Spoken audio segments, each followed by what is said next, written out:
নিয়ন্ত্রণ হারিয়ে দুর্ঘটনার কবলে একটি বাইক। ঘটনাস্থলে মৃত্যু হয় বাইক চালকের। বাইকে থাকা একজন আরোহী গুরুতর জখম। বৃহস্পতিবার রাত 8:30 নাগাদ ঘটনাটি ঘটে হলদিবাড়ি ব্লকের উত্তর বড় হলদিবাড়ি গ্রাম পঞ্চায়েতের অধীন গজেন্দ্রপুর চৌরঙ্গি মোড় সংলগ্ন এলাকায়। জানা যায়, ওই এলাকায় একটি বিদ্যুতের খুঁটিতে সজোরে ধাক্কা মারে বাইকটি।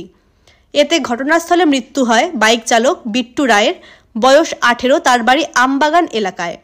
অন্যদিকে বাইকে থাকা এক আরোহী গুরুতর জখম হয়। তার নাম চন্দ্রমোহন বর্মন, বয়স 22 বছর, তার বাড়ি জামালদহ এলাকায়।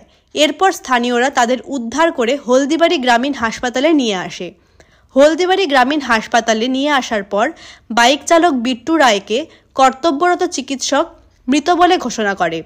বাইকে থাকা একজন বাইক আরোহী চন্দ্রমোহন বর্মনকে হলদিবাড়ি গ্রামীণ হাসপাতালে প্রাথমিক চিকিৎসার পর জলপাইগুড়ি সুপার স্পেশালিটি হাসপাতালে রেফার করে।